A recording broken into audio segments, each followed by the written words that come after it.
kita, marilah sama-sama kita membaca surat Al-Fatihah. Mudah-mudahan Allah Subhanahu wa taala merahmati kita semua.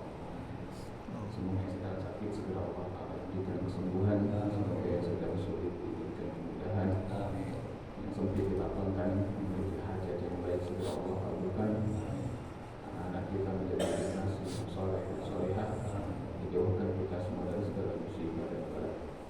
Pada hari ini yang wa'alaikum yakin solehah atau Nabi Mustafa Muhammad SAW wa ila musannifi hadal kitab musallikhina wa musallifu ونفعني ونفعني عن كل شر وخير بسر الفاتحة. أعوذ بالله من الشيطان الرجيم. بسم الله الرحمن الرحيم. الحمد لله رب العالمين الرحمن الرحيم مالك يوم الدين.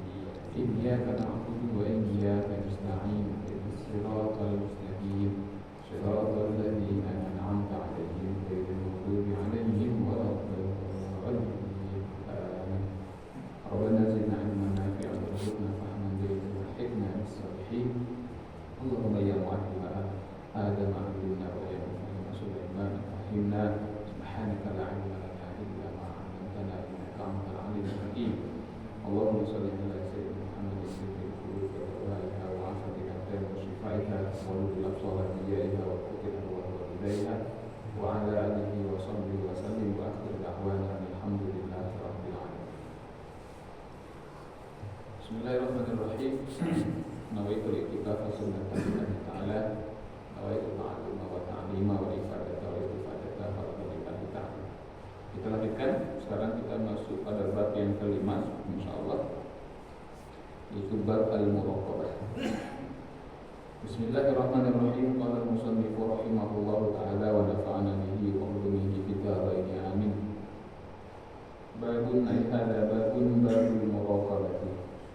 Bermula sebuah bab yaitu tentang al-muraqabah.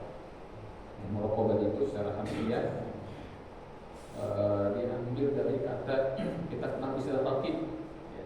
Ada istilah raqib, ada malaikat raqib, ada malaikat atid, gitu ya.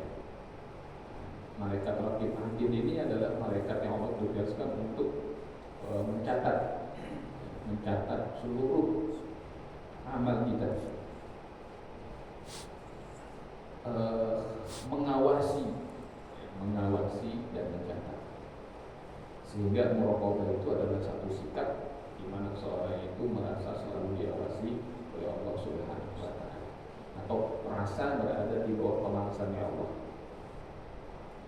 Kalau di sebuah perusahaan misalnya karyawan bekerja seperti biasa, ya kan? Masuk jam 7 misalnya, pulang jam 4, oke. Tapi kira-kira apakah ada perbedaan dari zahirnya kinerja karyawan ketika diawasi bos dengan tidak diawasi bos? Ada beda?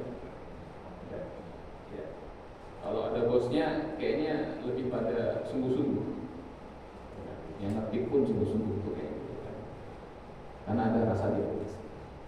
Jadi pengawasan dari atasan itu dapat melahirkan semangat untuk menunjukkan kinerja yang terbaik.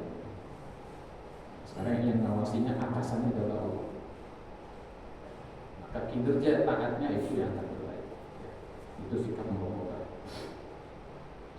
Wa qala Allah ta'ala a'udzu billahi minasyaitonir rajim. Bismillahirrahmanirrahim. Alladzi yaraka hina taqum wa taqallubaka fis sajidin. Surah Asy-Syura. Allah berfirman yang artinya, dan dialah Allah yang melihat engkau ketika engkau berdiri, dan dialah Allah yang mengawasi engkau ketika engkau tenggelam di dalam sujud, begitu. Termasuk daripada orang-orang yang tenggelam di dalam sujud. Qala ta'ala wa huwa ma'akum aina ma kuntum. Surah Al-Hadid ayat yang keempat. Dan Allah berfirman wa huwa ma'akum, dan dia beserta engkau, beserta kalian. Aina ma kuntum, dimanapun kalian berada. Wa qala ta'ala inna Allah la yakhfa 'alaihi syai'un fil ardi wa la fis sama'. Sesungguhnya bagi Allah Subhanahu wa taala tidak tidaklah ada yang tersembunyi apapun itu, baik yang ada di bumi maupun yang ada di langit. Wa qala ta'ala inna rabbaka labil mirsad. Sesungguhnya Rabbmu labil mirsad, betul-betul mengawasi. Wa qala ta'ala ya'lamu kha'inatal a'yuni wa ma tukhfis sudur. Dan dia mengetahui mata yang berkhianat, dan dia mengetahui apa yang disembunyikan oleh hati-hati manusia. Wal ayat fil babi katsiratun ma'lumatun wallahu a'lam bishawab. Jamaah yang dirahmati Allah Subhanahu wa taala, pada ayat yang pertama yang dikutip oleh Imam Nawawi di sini surah Asy-Syu'ara ayat yang ke-218 dan 219 ya. Allah menyebutkan alladzi yaraka hina taqum. Dia Allah melihat kamu, yaraka hina taqum, ketika kamu berdiri. Wa taqallubaka fis sajdah. Dan dia juga melihat ketika engkau bertaqallub. Taqallub itu secara harfiah maknanya bolak-balik. Maksudnya apa? Orang yang banyak sujud, sujud lagi, taqallubaka fis sajdah. Ini ayat berbicara tentang Nabi Muhammad sallallahu alaihi wasallam, di mana Allah Subhanahu wa taala menjaminkan bahwa ibadah yang dikerjakan oleh Rasulullah sallallahu alaihi wasallam itu tidak pernah lepas dari pengawasannya Allah Subhanahu wa taala. Jadi seseorang ketika beribadah kepada Allah, dia beribadah itu berada di bawah pengawasannya Allah. Begitu pula ketika dia sedang beribadah dalam tanda kutip dengan meninggalkan maksiat. Karena ibadah itu ada dua bentuk, mengerjakan ketaatan dan meninggalkan kemaksiatan. Itu ibadah. Sebagaimana zikir. Zikir itu mengingat Allah ya, dalam arti ketika kita mengerjakan ketaatan atau mengingat Allah lalu kita mencegah diri kita dari keburukan. Itu zikir. Bahkan Al-Imam Abdullah bin Alawi Al-Haddad menyebutkan bahwa berzikir yang paling besar itu zikir yang kedua tadi, yaitu ketika dihadapkan pada pelanggaran kita ingat kepada Allah. Itu zikir paling besar, itu lebih utama daripada mengucap misalnya mengucap la ilaha illallah 1000 kali di masjid atau di rumah atau di jalan.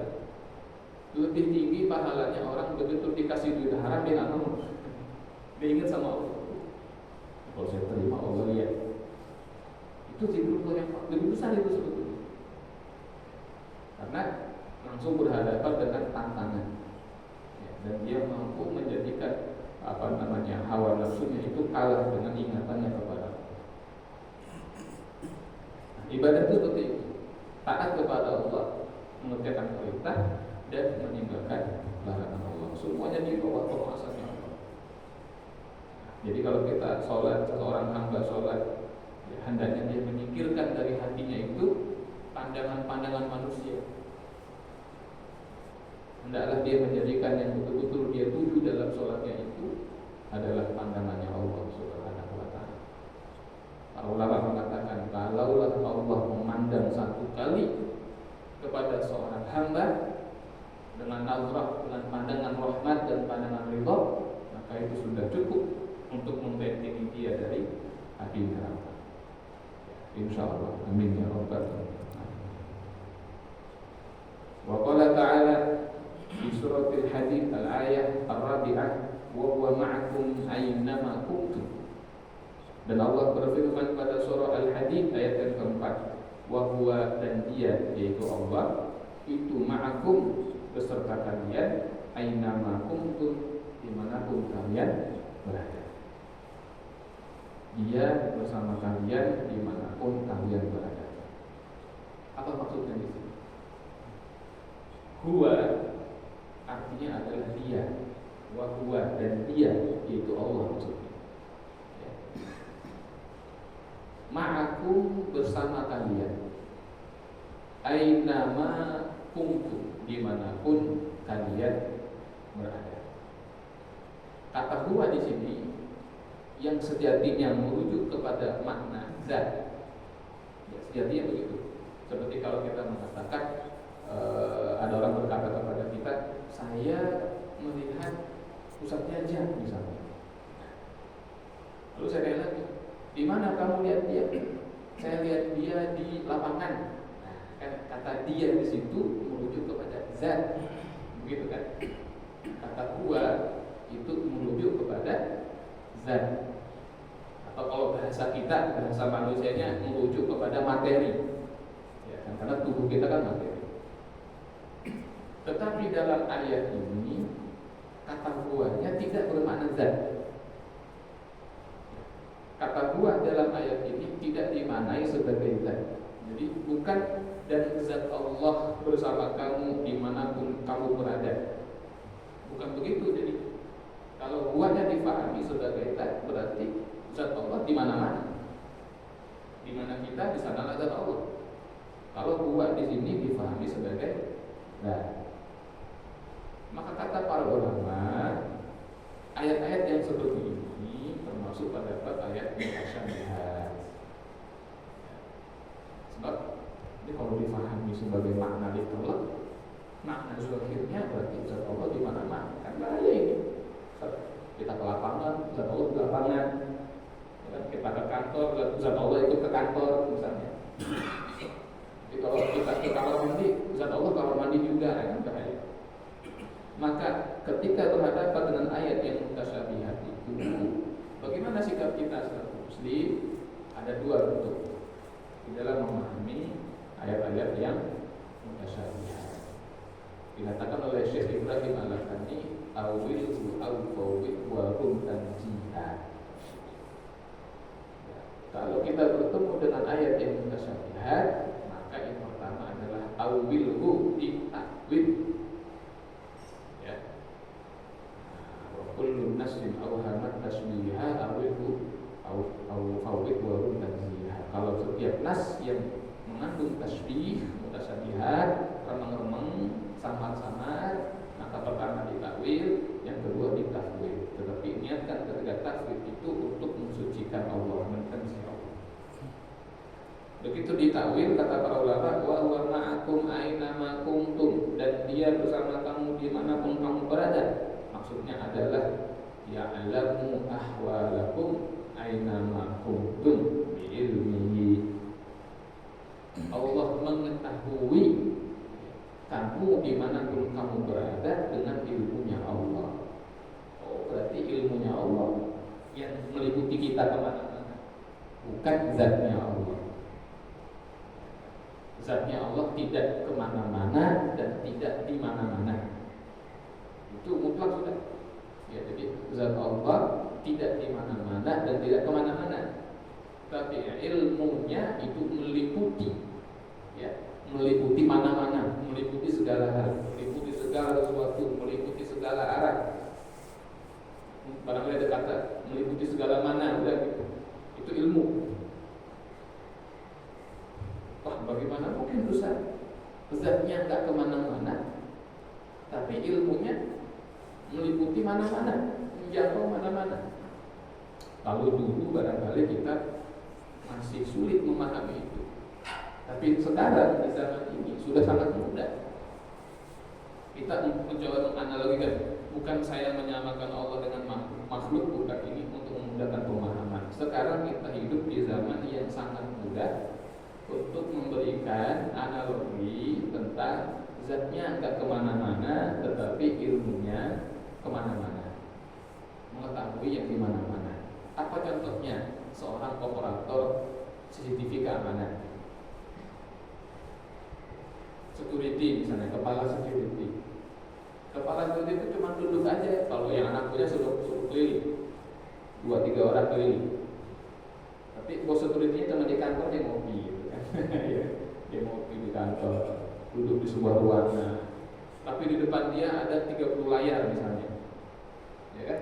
Yang satu di depan, yang sebelah sini samping, ini sebelah sana atap, yang sini gerbang utama, ini lagi parkiran, yang ini teras gitu kan. Jadi zatnya security ini cuma di kantor aja. Tapi pengetahuannya meliputi segala banyak. Dia tahu, ada kejadian di sini tahu, dia tahu. Kalau manusia aja bisa kayak gitu, ya kan? Manusia seorang operator keamanan bisa dengan satu ruangan dia punya 100 monitor katakanlah.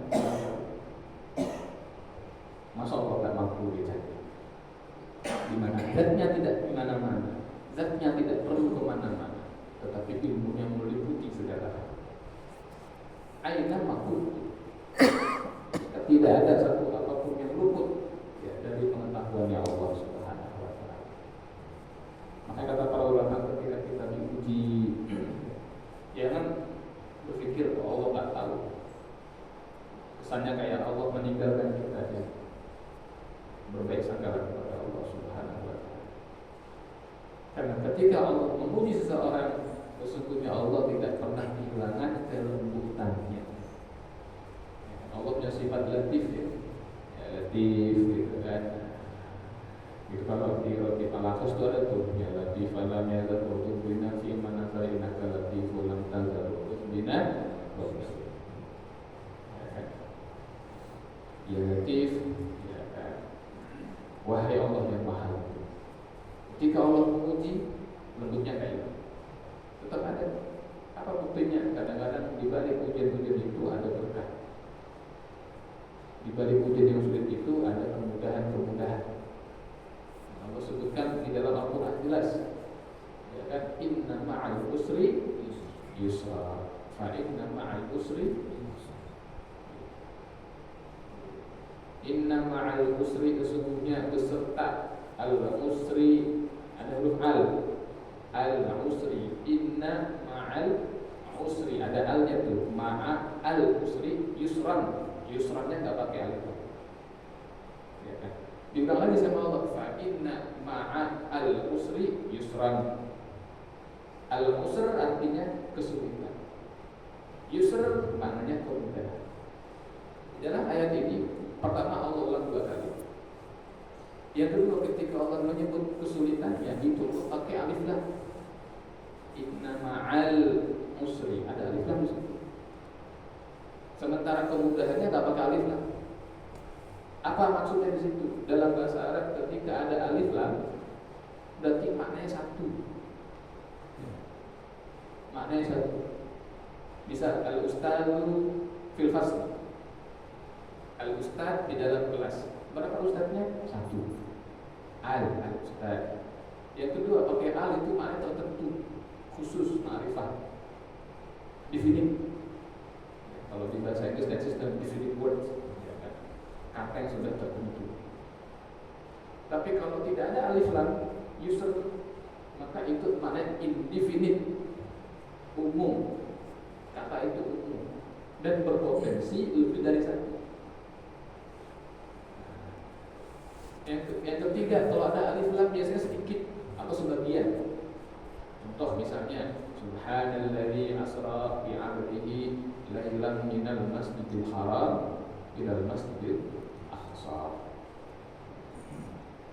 Ketika Allah Subhanahu wa Ta'ala menyebutkan di dalam satu kesulitan, yang satu kesulitan terdapat kemudahan tapi banyak potensi. Lalu Allah ulang lagi, di dalam satu kesulitan terdapat kemudahan yang banyak. Dan ayat ini kata al-usrnya diulang 2 kali, menunjukkan bahwa kesulitan yang pertama itu sama dengan yang kedua.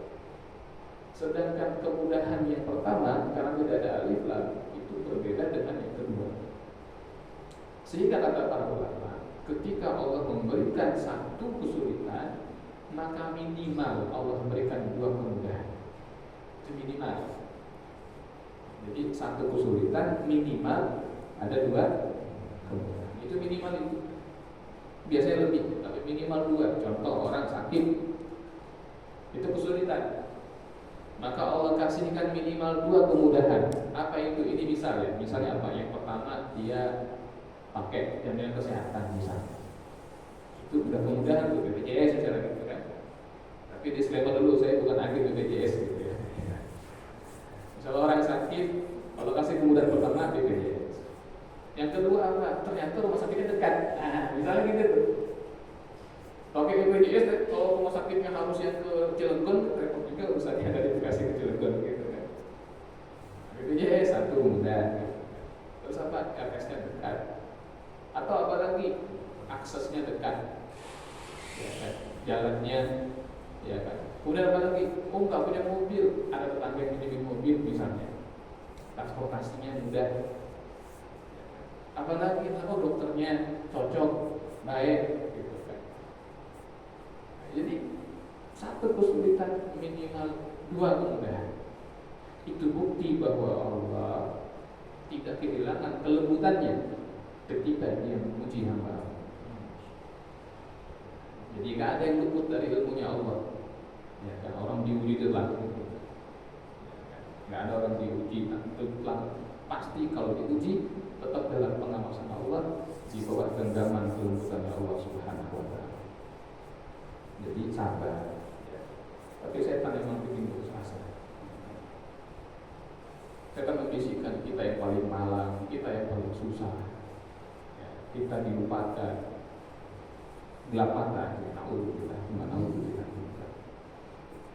Qala ta'ala inna Allah la yakhfa 'alaihi syai'un fil ardi wala fis sama'. Allah berfirman sesungguhnya Allah Subhanahu wa taala itu la yakhfa 'alaihi syai'un. La yakhfa, tidak ada yang yakhfa, yang ikhfa. Ya. Kita ini ada yang ketika melihat sesuatu itu dengan pandangan yang jelas, ada yang kurang jelas.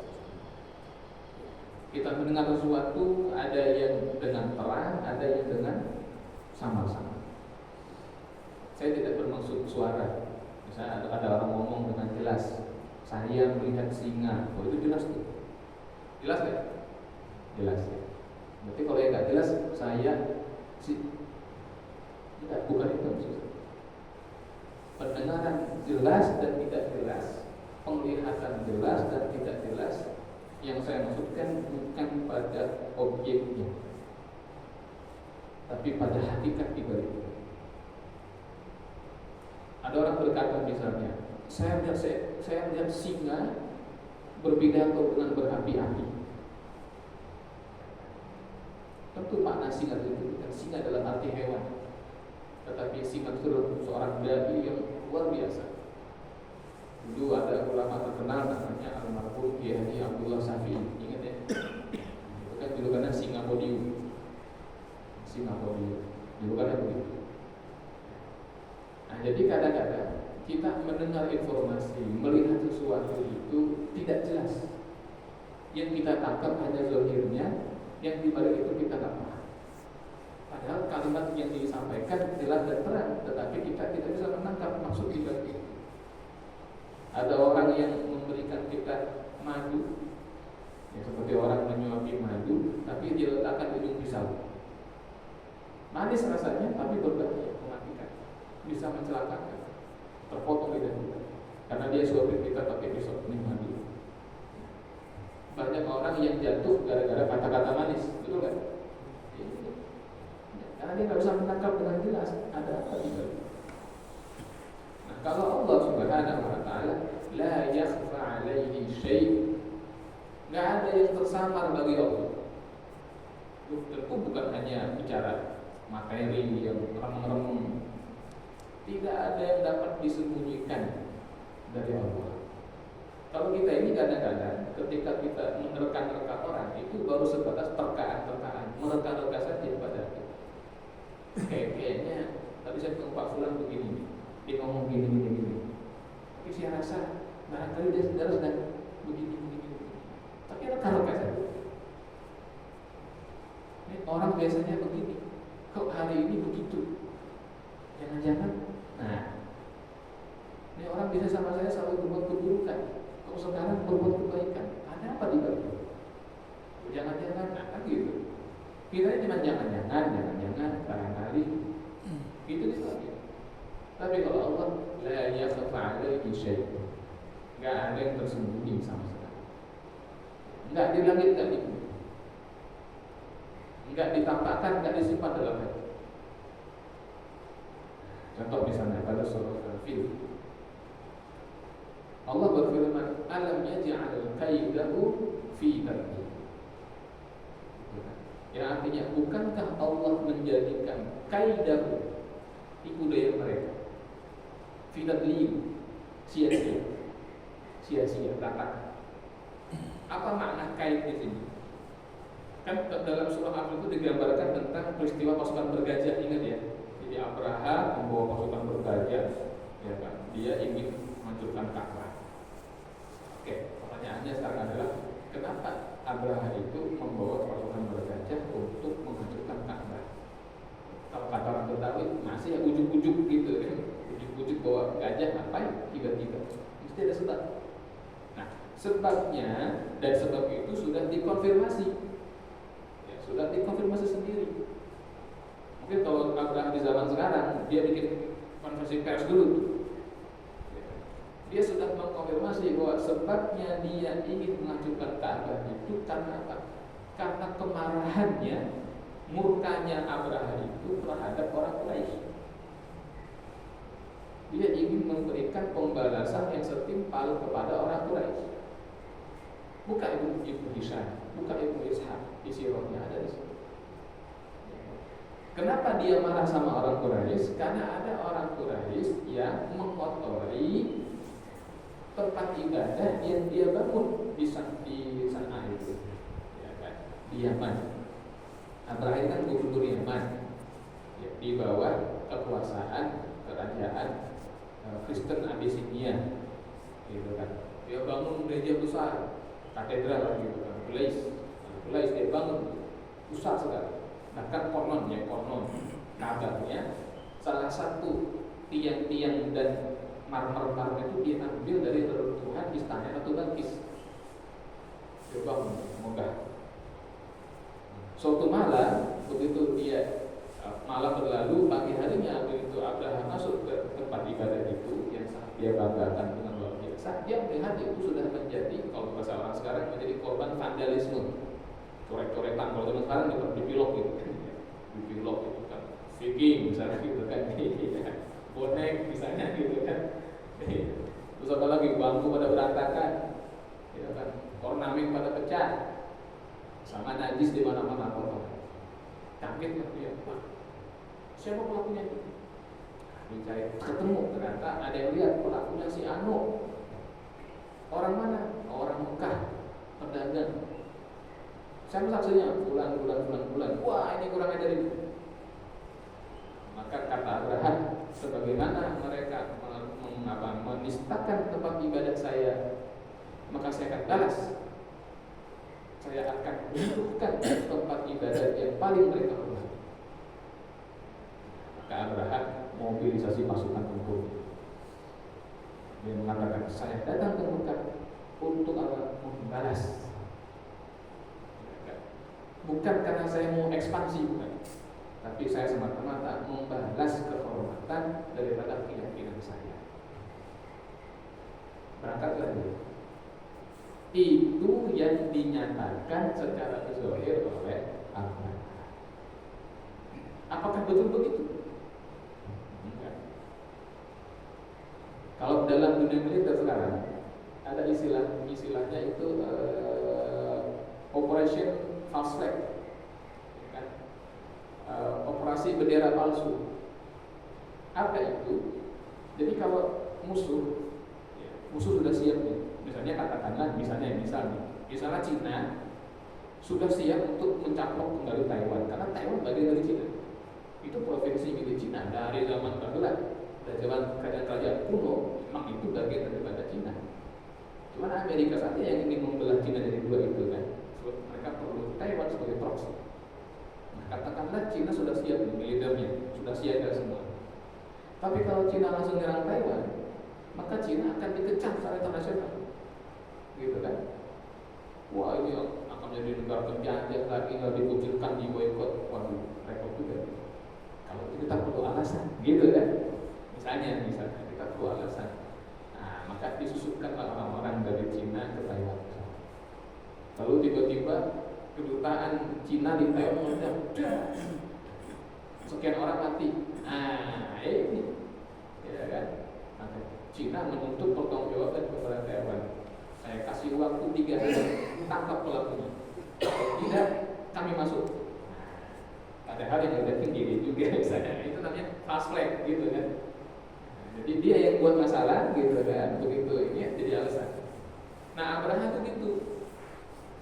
Apakah bagaimana alasannya tiba-tiba ada seorang Mekah yang sedang di sana tiba-tiba merusak tempat ibadah itu? Karena Abraha di sana dia sudah mengatakan bahwa dengan dibangunkannya Al-Qulais ini, maka orang-orang Arab semua kalau haji harus ke sini. Nggak boleh lagi orang berziarah ke Ka'bah itu. Maka Ka'bah harus kita singkirkan. Bahkan Abraham menyebut Ka'bah sebagai rumah tua yang sudah bobrok, kata dia. Jadi orang Arab itu nuwalli qiblatahum. Kita akan palingkan kiblatnya orang Arab itu semua. Yang masih jahiliyah itu kan mereka tetap berkunjung ke Ka'bah ketika itu. Tetap mereka muliakan Ka'bah. Kita akan palingkan mereka dari sana ke sini.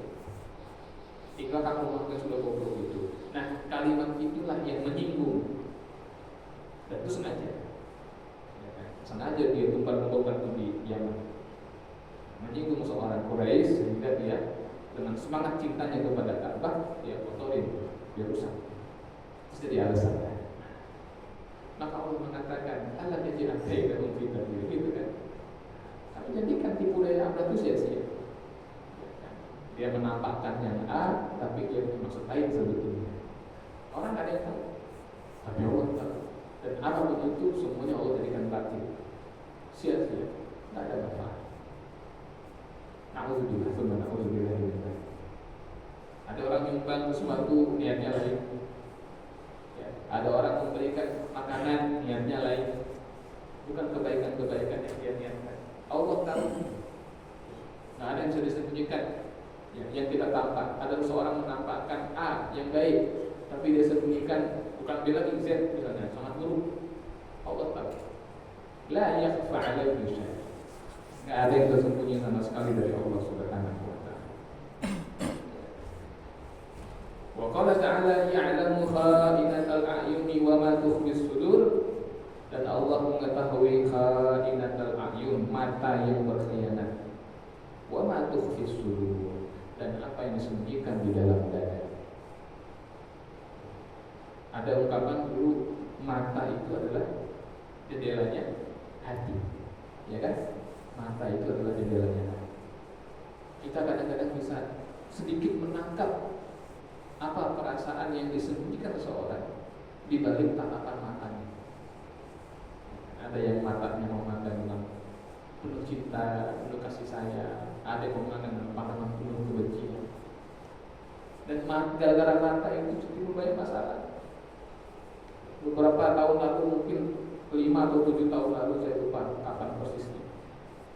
Waktu itu saya masih tinggal di PMI, Pondok Mertua Indah. Ya, kan rumah mertua maksudnya gitu kan. PMI MP, Pondok Mertua Indah menentu bermain di Pulau Kapal. Saya ngaji waktu itu kan dari sana subuh lihat Pulau Kapal, baru tuh ke Rawalumbu ya kan, lewat Timur. Nah, ketika pas lagi mau berangkat subuh, ada polis lain, kita nggak lewat. Apa ini gitu kan? Karena putar saya ke Ampera tuh, perumahan atau perumahan Juanda apa gitu kan. Lewat Ampera yang apa? Rel juga, tapi yang sebelah sini, bukan yang di Bulan. Nah singkat cerita, setelah beberapa hari saya mendapat info gitu kan, ternyata waktu itu ditutup karena ada kasus pembunuhan. Ya, jadi yang satu itu pengendara motor gitu kan. Yang satu lagi yang emang orang situ ya, yang suka bantuin diberangin mobil gitu kan, kita kasih gopek. Nah kenapa ada pembunuhan? Ternyata ditanya alasannya kan masuk TV itu ya, kenapa bang sampai membunuhnya gitu kan. Habis dia nyinggung saya, nyinggung gimana? Habis dia liatin saya aja. Waduh, jadi gara-gara lihat-lihatan ya kan? Gara-gara apa? Lihat-lihatan jadi bunuh-bunuhan. Ya, gara-gara mata. Orang bisa jatuh cinta gara-gara mata, bisa? Nah, gara-gara pandang-pandangan, nah, gitu kan? Jatuh ke hati. Kan gitu ya. Dari mata jatuh ke hati. Gara-gara pandangan jatuh cinta. Tapi sebaliknya, gara-gara pandang-pandangan bunuh-bunuhan juga bisa. Itu contohnya itu nyata itu. Kenapa? Dia mati saya. Apa yang mati? Apa? Nah, ini datang. La ilaha illallah. Mata itu. Tapi yang repot adalah orang yang pandai memanipulasi keadaan. Kalau ketemu wajahnya ramah, bibirnya senyum, ucapannya santun, tatapannya penuh kehangatan, tapi hatinya misalnya menunjukkan kebusukan. Itu bahkan kita lebih mudah melihat orang yang menampakkan ekspresinya.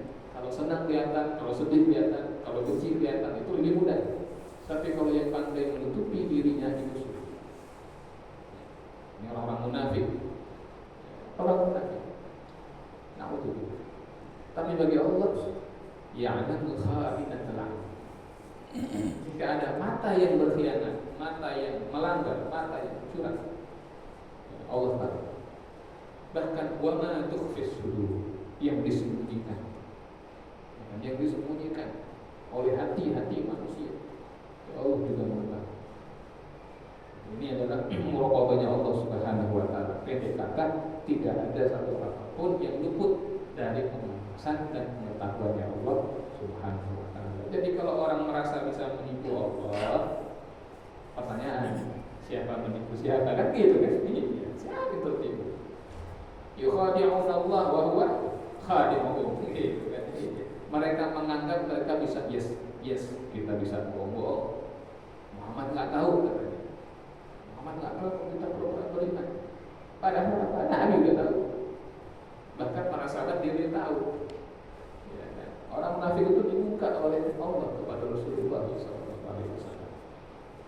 Cuma Nabi zahirnya tetap karena dia menampakkan kebaikan, ya Nabi balas lain, gitu aja. Jadi kan siapa menipu siapa? Contoh Abdullah bin Ubay bin Salul. Itu saking gemasnya itu para sahabat, misal sahabat Umar itu mengatakan, ya Rasulullah, udah kita bunuh aja lah, gitu. Si Abdullah bin Ubay bin Salul dan kelompoknya orang munafik. Mereka menjadi duri dalam daging, musuh dalam selimut. Mereka suka menggunting di dalam lipatan. Ini orang munafik. Kata Nabi jangan. Kenapa? Nanti kalau kita bunuh mereka, orang yang nggak ngerti urusan bilang apa? Oh, Muhammad membunuh pengikutnya sendiri. Karena orang yang tahunya dia orang Islam sama. Udahlah biar saja. Sehingga ada kaidah nahnu nahkumu bil zawahir. Kita menghukumi yang suri-suri aja. Jadi kita bergaul nih, ada orang cerita ke kita, misalnya Thomas Mumu, anak jabatan ada yang kiri misalnya gitu kan, terus mengatakan, Pak Mumu itu sebenarnya kan si aku itu bapak benci banget, bahkan dia yang fitnah bapak gini. Oh cukup dan oke. Pas ketemu orang itu dia baik, dia ramah, gimana kabarnya? Ya Mas Mumu baik aja gitu. Oh ya alhamdulillah, cukup itu aja. Selama dia masih menampakkan kebaikan di depan kita balas dengan kebaikan, walaupun sesama zahir gitu aja. Masalah batinnya kita udah tahu, ya udah. Barangkali kata orang itu, si Mumu nggak tahu dia kalau gue ini. Kalau ente udah tahu kan, siapa nipu siapa kan gitu sebenarnya kan. Dia tertipu, dia merasa bisa menipu, padahal dia sudah tahu. Nabi itu begitu ke orang itu, munafik sama Nabi. Makanya begitu Abdullah bin Ubay bin Salul itu meninggal, ya kan? Orang Islam nggak ada yang mau nyelamatin pada hari itu. Sementara anaknya orang mukmin yang benar, namanya Abdullah juga. Datanglah dia kepada Rasul, ya Rasulullah, ini bapak saya meninggal, tolong engkau jadi imam sholat. Kata Nabi, aduh, nggak bisa, saya benar-benar ini. Tapi kalau yang lain mengerti silakan. Terus kata anaknya ini, ya Rasulullah, bolehkah saya minta selendang Anda buat jadi kain kafan? Mudah-mudahan bapak saya karena kain kafannya dari selendang Anda, maka diringankan azab kubur. Sama Nabi dikasih. Itu Abdullah bin Ubay bin Salul, umpamanya orang munafik ini, tapi punya anak yang sangat soleh, sangat taat. Tanpa siapa tahu nanti anaknya beli siapa bapaknya kan ya Allah. Tapi pelajarannya buat kita, sikap menyembunyikan keburukan dan menampakkan kebaikan kepada orang adalah sikap munafik. Orang bisa tertipu, orang bisa nggak tahu, tetapi Allah Maha tahu. Ini mukadimah dari bab al-muraqabah. Baik, sampai di sini ada yang mau ditanyakan terkait ambil kita atau yang lain? Kalau ada saya persilakan. Ngopi dulu nih. Sampai dulu topiknya sampai ke DP-nya ini.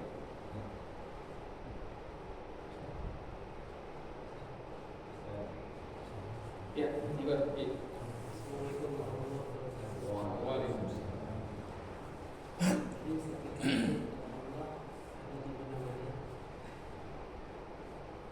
Tapi kenapa beberapa kita kadang-kadang tidak sampai kepada Allah?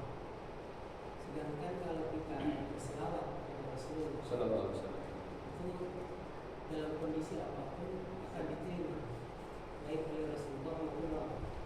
Itu bagaimana? baik. Pertanyaan yang baik. Yang pertama, betulkah Allah di mana-mana? Tidak betul. Ya, jadi Allah tidak di mana-mana. Jadi terkait dengan dalam tanda kutip ya, dalam tanda kutip. Walaupun ini pertanyaannya salah sebetulnya. Di manakah Allah? Itu pertanyaan salah itu sebetulnya. Tapi oke lah, membahas keberadaan Allah. Terkait dengan membahas keberadaan Allah, itu kan ada beberapa pendapat. Yang pertama yang mengatakan bahwa Allah di mana-mana. Allah itu di mana-mana. Ini keliru. Ini keliru. Ya. Karena yang di mana-mana itu bukan Allahnya, tapi ilmunya. Ilmunya yang di mana-mana mengawasi. Adapun Allahnya maka di mana-mana. Seperti kata Sayyidina Ali, "Walladzi ayyana 'aina la yuqalu lahu 'aina." Yang menciptakan di mana itu kan Allah. Maka tidak mungkin Allah berada di mana. Yang menciptakan di mana itu Allah. Di mana pohon beringin? Di kiri. Yang menciptakan kiri, kanan, atas, bawah itu Allah. Nggak mungkin Allah di tempat yang dia ciptakan. Maka pendapat yang mengatakan Allah di mana-mana itu keliru. Yang kedua, ada orang mengatakan Allah itu dalam hati. Keliru. Ya kan? Allah bertahta di hati seorang mukmin katanya. Nah, ini keliru. Ya kan?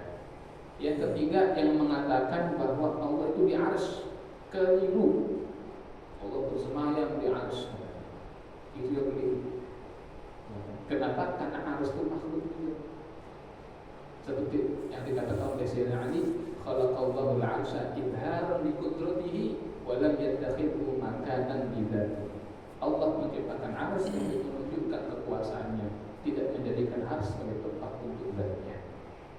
Karena arsy itu disebut dalam sebuah hadis Imam Muslim, arsy itu dipikul oleh 8 malaikat. Jadi arsy itu ada yang pikul 8 malaikat. Dalam kitab Tanbihul Ghafilin, Al-Imam Al-Faqih Abu Laits As-Samarqandi menyebutkan ketika Allah ciptakan arsy, lalu Allah ciptakan 8 malaikat disebut malaikatul hamalatil arsy, malaikat penggotong arsy 8 orang. Untuk membawa arsy mereka merasa berat, keberatan. Maka Allah ajarkan satu kalimat yang meringankan segala urusan yang berat. Apa itu? Bismillahirrahmanirrahim. Begitu malaikat ini baca Bismillahirrahmanirrahim, itu arsy kata mereka ringan seperti bulu. Jadi arsy itu digotong oleh 8 malaikat. Kalau Allah bersemayam di arsy, berarti Allah digotong oleh 8 malaikat, kan gitu logikanya. Dan itu mustahil. Maka tadi saya ulangi ya, ada yang mengatakan Allah di mana-mana, keliru. Allah di dalam hati, keliru. Allah bersemayam di arsy, keliru. Allah di langit katanya. Ya kata amin tu man fis sama ayakhsiba bikumul ardh. Keliru, karena itu maksudnya adalah kerajaannya Allah, kekuasaan Allah. Kalau Allah di langit berarti Allah sama kayak para nabi itu. Ya kan? Nah, karena para nabi kan di langit. Nabi Ibrahim langit yang ke-7, Nabi Musa langit yang ke-6, kan gitu kan? Berarti Allah sama di langit. Baik. Nah, yang kelima ini yang betul.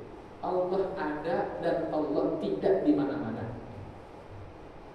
Allah ada, Allah tidak di mana-mana, tidak bertempat, tidak berarah. Tidak di depan, di kanan, di kiri, di bawah, di atas.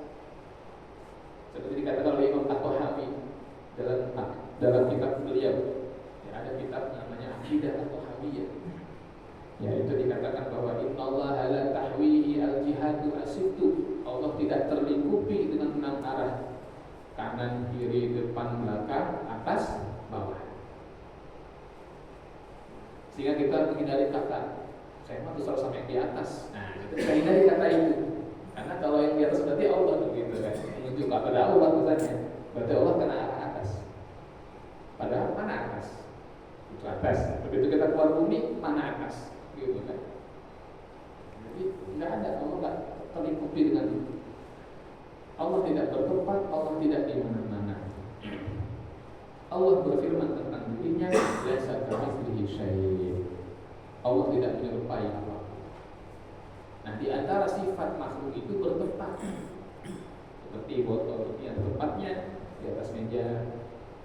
Kalau saya tarik mejanya, jatuh dia terguling. Meja ini ada tempatnya di atas lantai. Saya gali lantainya, jatuh dia terguling. Nah, jadi yang bertempat itu menunjukkan kelemahan. Kalau Allah bertempat di atas, secara logika ini juga tak masuk akal.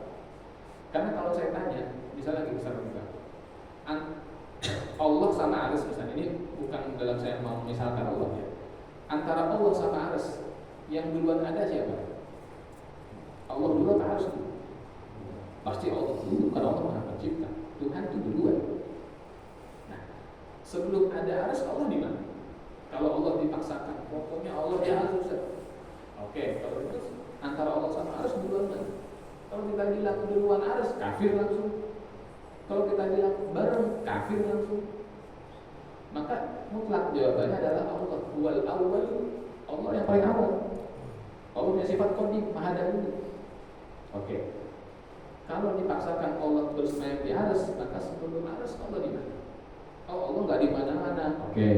Terus Allah ciptakan aras, jadi aras. Terus habis itu Allah bersemayam. Oh, berarti Allah pindah dong ke aras. Yang tadinya nggak di mana-mana, begitu ada aras, Allah jadi pindah ke aras begitu. Berarti kalau Allah pindah, maka Allah sudah menggugurkan satu sifatnya yang paling pokok lain. Apa itu? Baqo. Baqo artinya tetap. Tetap itu berarti tidak berubah. Dan itu mustahil. Makanya dari kecil kita diajarkan akidahnya itu Allah wujud, tidak baqa, mukhalafatu lil hawaditsi, itu yahu binafsihi, ya kan urusannya. Sifat Allah pertama wujud, yang kedua tidak, maha dahulu, yang ketiga baqa, tetap, enggak berubah, enggak berpindah, enggak bergeser. Yang keempat mukhalafatu lil hawaditsi, berbeda sama makhluk. Makhluk perlu tempat, Allah enggak perlu tempat. Makhluk perlu bergeser, Allah enggak perlu bergeser. Makhluk perlu berubah, Allah enggak berubah. Nah, lalu bagaimana memahami istawa itu? Bukan bersemayam. Istawa itu kata sahabat Ibnu Abbas artinya adalah istaula, menguasai.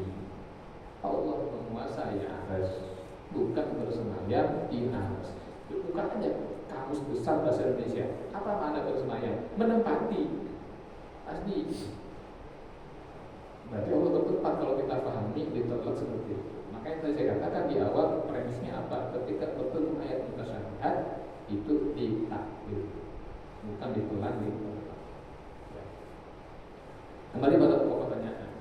Ya. Jadi yang pertama, Allah di mana-mana? Tidak. Allah tidak di mana-mana. Ya kan? Allah tidak di mana-mana, tapi ilmunya meliputi kita semua. Yang kedua, kenapa doa seorang itu di antara qabul dan tidak? Sementara sholawat itu pasti qabul. Jadi memang salah satu keistimewaan sholawat itu, ya kata para ulama, kalau sholawat itu dia ibadah yang bersama-sama begini. Allah kasih hadiah, udah gitu aja. Ya kan? Misalnya bapak atau selaku kakek punya uang 10.000, mau ngasih ke cucu. Sebenarnya kan gampang kan, tinggal namanya siapa? Zaid. Sini Zaid. Atau punya duit 10.000 nih. Kan bisa aja begitu sebenarnya kan? Tinggal ngasih doang. 50.000, ini Zaid 50.000 dari aku. Bisa aja begitu kalau mau. Gak apa-apa.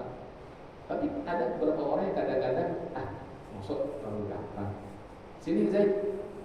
Atau punya uang 50.000 nih. Kamu hafal surah Atim? Nah, gitu kan? Udah dia suruh baca. Atim juga apa udah gitu kan? Atau kalau Atim deh, Al-Ikhlas. Anaknya udah kelas 4 SD misalnya.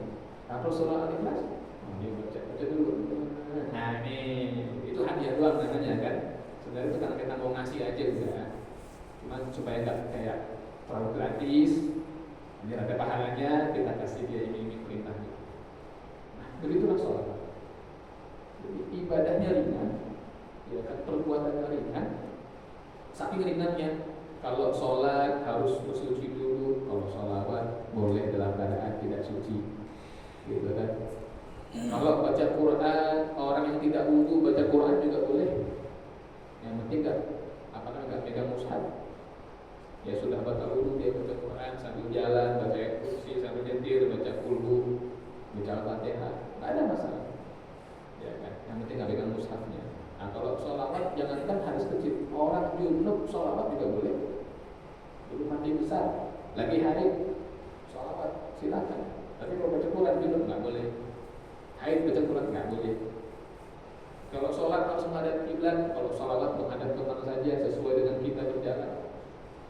Kalau sholat diperintahkan untuk khusyuk sebagai keutamaan. Kalau sholawat sambil nggak khusyuk juga boleh. Jadi luar biasa. Itu hadiah dari Allah.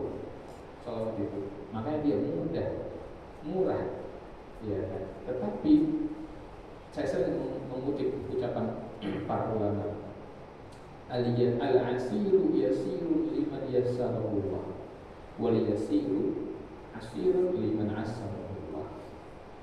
Urusan yang sulit menjadi mudah bagi orang yang dimudahkan Allah, dan urusan yang mudah sulit bagi orang yang tak diberi kemudahan oleh Allah.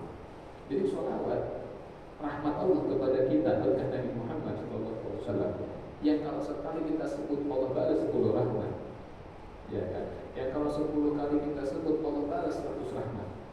Yang kalau 100 kali kita sebut balasannya malaikat darah itu berapa? Sangat mudah, ya. Tidak berbiaya sama sekali. Tapi tetap ada orang yang tidak sholawat seharian banyak. Kenapa? Enggak dikasih kemudahan. Mau amal semudah apapun, kalau Allah kasih kemudahan, nggak bisa dia kerja. Sama kayak sholawat. Ada orang nanya, Ustaz, apa bentuk sholawat yang paling afdol? Sholawat apa yang paling afdol? Gitu kan. Saya cuma jawab, sholawat yang ente baca. Iya. Mau dikasih teks yang afdol, kalau nggak dibaca berjumlah juga, gitu kan? Iya. Begitu juga. Jadi yang satu membaca Allahumma sholli sholatan kamilatan, sholat kamil. Yang satu membaca sallallahu alaihi wasallam, sholat. Udah afdol semua udah. Yang penting dia itu sholat. Kalau nggak dibaca berjumlah. Tapi membaca itu dimudahkan Allah. Kalau enggak sempat. Jadi kenapa ini mudah kita kenapa? Karena rahmat Allah kepada kita, berkat Nabi Muhammad SAW. Umur umat Nabi ini pendek-pendek, badannya lemah-lemah, Allah kasih kemudahan dalam beramal. Allah, saya kira itu. Ada lagi? Apa Pak? Waalaikumsalam warahmatullahi wabarakatuh.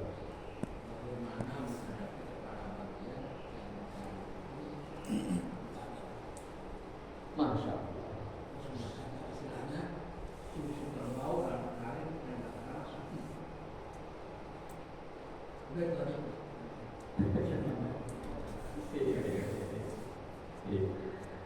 Pertanyaan sulit ini ya. Bagaimana menghadapi kepala bagian yang mencari keuntungan dari anak buahnya gitu ya. La ilaha illallah. Ya kan. Gimana menghadapinya? Ini pertanyaan yang sulit. Tapi secara teori begitu. Ada hak Nabi memberikan sebuah pedoman kepada kita, la ta'ata li makhluqin fi ma'siyatillah. Tidak boleh taat kepada makhluk dalam maksiat kepada Allah. Jadi kalau kepala bagiannya nyuruh curang, berarti kan maksiat tuh.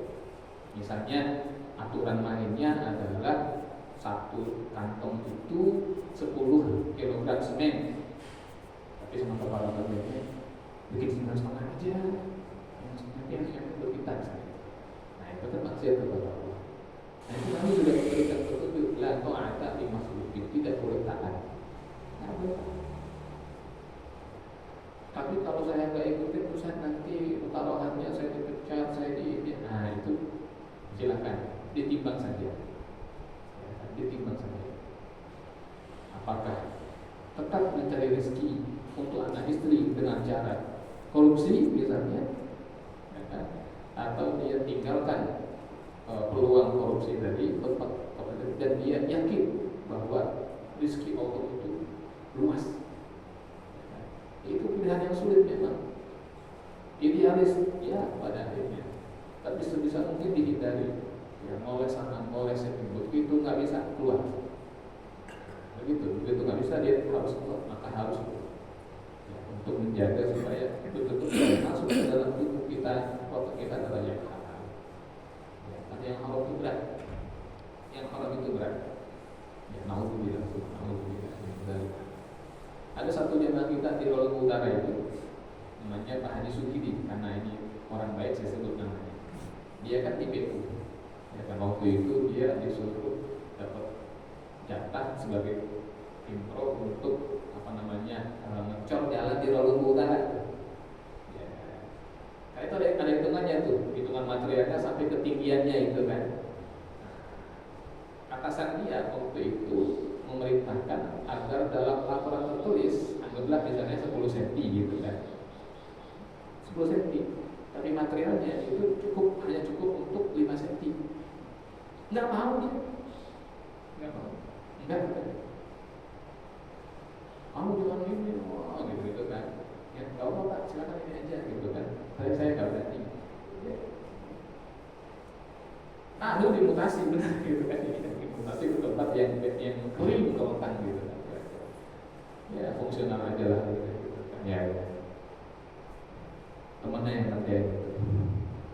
Tapi puluhan tahun berlalu, ada kata temannya itu, waduh ya kan, mohon maaf gitu kan, rumah tangganya berantakan, anak itu berantakan, waduh gitu. Jadi selalu ada balasan untuk setiap kecurangan yang dikerjakan.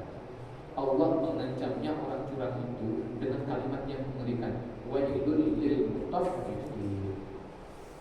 Dengan wail, ya, tahu wail kan arti kecelakaan ya. Itu Al-Imam Ibn Katsir menerangkan ketika membahas masalah wailul lahum tentang orang-orang Yahudi dan Nasrani yang merubah-rubah kita, itu diancam dengan wail juga. Lalu kata dia apa? Wail itu disebut dalam sebuah hadis bahwa wail itu adalah al-jud fi jahannam, ya, adalah sebuah lubang. Wail itu adalah lubang yang terletak di dasarnya neraka jahanam. Di neraka jahanam dasarnya itu ada sebuah lubang. Nah, yang lubang itu kalau orang dijatuhkan ke dalamnya selama 40 tahun hitungan akhirat, dia belum sampai ke dasarnya itu.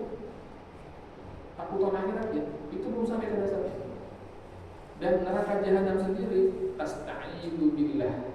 Neraka jahanam meminta perlindungan kepada Allah dari keburukan wail itu setiap harinya.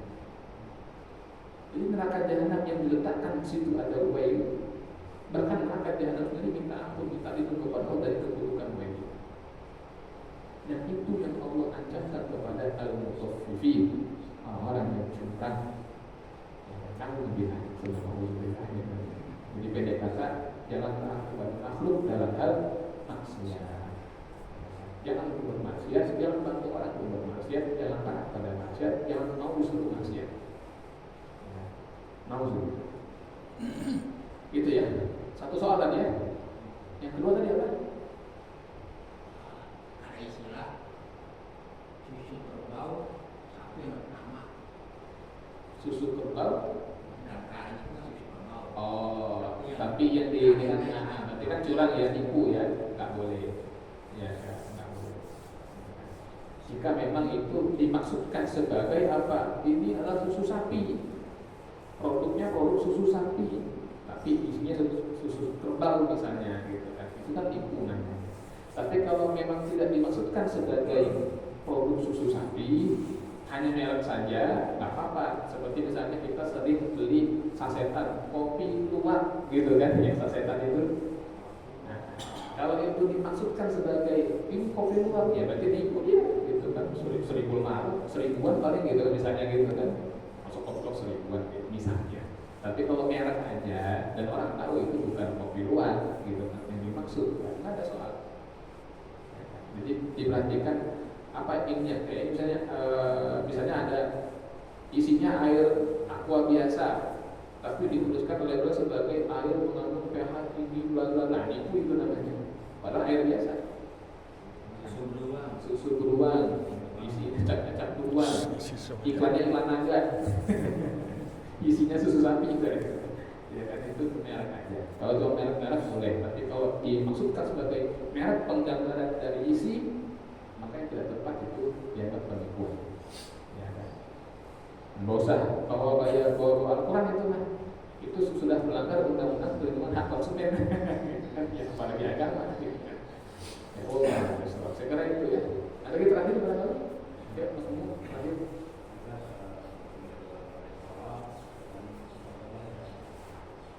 Yang tinggi itu kita melakukan satu lingkar melakukan tadi misalnya sebagai orang awam itu penting berjalan di suatu jalan itu ya tidak akan melihat secara kemaksiatan. Jika kita tidak mengucap mungkin dalam batin rasanya komentar waktu dalam hati rambut gitu kan, karena spontan nggak ada fisik namanya bukan jatuh aja misalnya gitu. Tapi tidak di mana letak tidak itu ini untuk bahwa ini berpahala, ini tidak ini ketika kita berucap karena boleh itu akan jadi dosa kan. Misalkan cukup dalam hati tadi tapi ketika kita melakukan enggak di mana itu bisa dihubungi masuk apa berucap atau masih dalam hati kita dalam sulit lah gitu kan ya. Apa itu sudah diberikan kita catatan buruk lah seperti itu kan gimana gitu. Mungkin yang kedua ini soal kebiasaan ini ya, ini juga soal terkait dengan termasuk Islam besar kita ini ya kan. Iya. Nanti sedang ada dengan soal perebutan jabatan sih sebetulnya. Nah, bagaimana menyikapi itu bahwa ketika mereka sebagai panutan umat, maaf nih misalnya ada yang minta nggak mau, nah ini kan jabatan itu amanah. Melihat secara dulu, ada orang berkata amanah, begitu mereka langsung melakukan penilaian karena belum tentu sedang mengatur. Itu sekarang malah nggak mau karena memang kita sesuai dengan taksir rapat. Pun minta sederhana terkait dengan sesuatu ini. Biasanya kami umat yang jelas Pertanyaan baik. Yang pertama tentang ucapan ya, manakah yang akan dinilai pahala dan atau dosa? Apakah yang terucap atau yang di hati? Lalu bagaimana sikap kita menyikapi hal tersebut ya? Yang pertama, dulu itu Allah pernah menurunkan satu ayat. Wa itu ma fi anfusikum al-kufuhu yuhasibukum billah. Dan jika kamu menampakkan apa yang kamu kerjakan atau kamu menyembunyikan itu, enggak ditampakkan, yuhasibukum billah, tetap akan dihisab, dihitung oleh Allah, dimintai pertanggungjawaban. Nah, ketika turun ayat ini, para sahabat ketakutan. Aduh, ini berat sekali ya Rasulullah. Kenapa kata Rasul? Karena yang dikerjakan dihitung. Yang kami sembunyikan, mungkin komentar-komentar negatif kami, itu juga dihitung sama Allah. Ini berat sekali kan? Kami nggak sanggup, kata Nabi. Nggak boleh begitu. Udah, kalau Allah sudah turunkan ayat, tugas kamu hanyalah samina wa ta'na. Tapi itu sahabatnya sudah deh gitu kan. Mereka samina wa ta'na gitu kan, samina wa ta'na gitu kan. Terus sambil berusaha menjaga dengan penuh keberatan gitu hatinya ya. Karena yang menjaga batin ini sulit, karena hati ini kita nggak bisa kontrol. tiba-tiba komen itu muncul gitu aja kadang-kadang. Udah sadar gitu kan, tapi ya terbersit. Pamer astagfirullah gitu kan kadang-kadang gitu. Tapi dihitung ternyata oleh Allah, wah repot. Tapi sahabat hanya samina wa terus beberapa saat turun tuh pelajarannya gitu kan. Nah, samina wa ta'na ghufrana rabbana wa ilaikal masir la yukallifullahu nafsan illa wus'aha. Nah, ini laha ma kasabat wa 'alaiha maktasabat. Nah, dihapus tuh hukumnya. Laha ma kasabat, yang dihitung untuk jiwa itu adalah yang dikerjakan daripada kebaikannya. Wa 'alaiha maktasabat, dan yang akan dituntut adalah keburukan yang dikerjakan olehnya. Oh, berarti kalau keburukan itu enggak sempat dikerjakan atau enggak sempat dinyatakan, enggak dihitung sama Allah, betul? Jadi kalau kebaikan yang disembunyikan dihitung, yang dikerjakan dihitung. Tapi kalau keburukan yang dikerjakan baru dihitung. Jadi kalau komen-komen bisa di hati yang orang gitu, tapi langsung, nah itu enggak dihitung semua. Tapi kalau terucap, nah dihitung tuh dosa. Gitu. Jadi makanya begitu dia di hati, tahan saja di hati. Rasa enggak senang, rasa itu tahan, jangan sampai terucap, jangan sampai terletak. Karena itu masih ditahan-tahan sama Allah.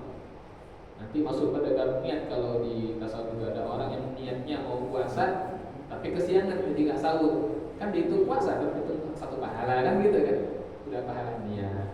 Tapi kalau ada orang mau mencuri, nggak jadi, nggak dihitung dosa, karena kan bukannya dia mencuri, baru pengen doang, tapi nggak jadi, maka bukan dosa. Begitu mencuri terlaksana baru dosa, gitu ya. Jadi memang kalau itu buruk, komen ini itu di hati, jangan sampai terucap dan cepat dihantar sama istighfar. Gua harus alih orang, dia orang ini gitu kan. Pengen ini, jadi dulu gitu kan. Kalau terlontar gimana Ustaz? Langsung istighfar gitu kan. Ini orang kebeletnya astagfirullah. Hah? Udah terlanjur nulis Pak ya? Langsung hapus tarik pakai dari langsung ditarik pusatnya gitu kan.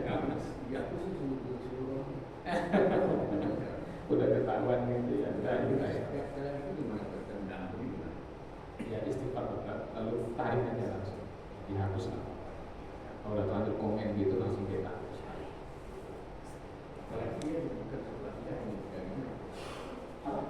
orang yang komen juga bukan sebuah bid'ah ini kita ini.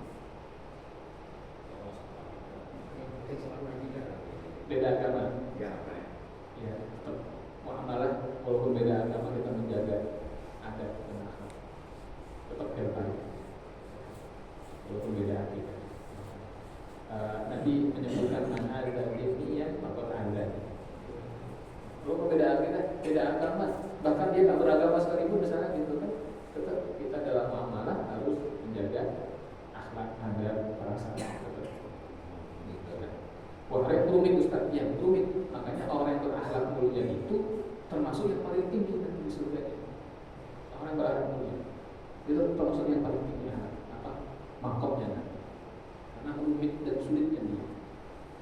Gak usah kita para ulama pun dibebankan akhlak yang luar biasa. Al-Imam Hasan Al-Basri itu kontrak di satu rumah flat itu apartemen. Beliau di bawah, yang di atas orang Nasrani. Suatu ketika beliau sakit. Datanglah si kanan baik, maka nengoklah tetangganya itu. Begitu nengok ke kamarnya Imam Al-Basri yang sedang terbaring, dia lihat ada letusan air dari atas sama ember. Itu pas kamar mandinya si Nasrani tadi. Terus sampai ke kamarnya Imam Al-Basri. Ditanya sama tetangganya ini, loh Imam dari kapan muncul ini? Kata beliau sudah 10 tahun. Ya, kok ente tidak lapor, tak bilang? Itu kan dari kamar mandi saya, takutnya ada najis gitu kan. Udah nggak apa-apa. Masuk Islam langsung gitu. Ini akhlak berat. Jadi paling penting aku saja apa-apa. Yang kedua tadi tentang yang di ormas MUI ya. Jadi bagaimana pandangan saya selaku bagian daripada warga MUI itu sendiri. Yang pertama saya berprihatin ya dengan masalah seperti ini. Ini kan masalah dunia sebetulnya ya. Masalah dunia. Semestinya kalau diminta mundur ya mundur. Karena bagaimanapun Profes A itu tentu tidak pendapatnya pribadi ketika ya kan menyampaikan agar ketua umum ini mengundurkan diri, itu bukan pendapat pribadi, bukan sentimen pribadi dari Kiai Mutawahhir kan. Tapi beliau juga menyerap aspirasi dari surya ya kan, dan dari tanfidiyah yang ada di bawah. Ini kan masalahnya kan sebetulnya apa ya, masalah yang saling terkait, silang sengkarut sebetulnya, terkait dengan mantan menteri agama. Itu awalnya, itu kan adiknya kan. Nah, itu kan sudah terang benderang bukti terjadi tindak korupsi di situ. Dan dana itu ngalir juga ke abangnya gitu. Cuma KPK ini untuk bergerak masih mandang-mandang tinggi karena masih mandang NU-nya. Bisa dibilang NU menjadi tameng perlindungan. Ya, dalam tanda kutip, pemerintah akan menjadi tidak populer ya kalau menciduk gitu kan. Tapi kalau sudah dicopot, udah nggak ada perlindungan, maka hukum bisa udah kan begitu. Nah, makanya akan mudah yang di situ. Ini sudah salah 2 kali jatuhnya tuh, ya kan? Dari Olil dan Gus Yahya itu salah 2 kali.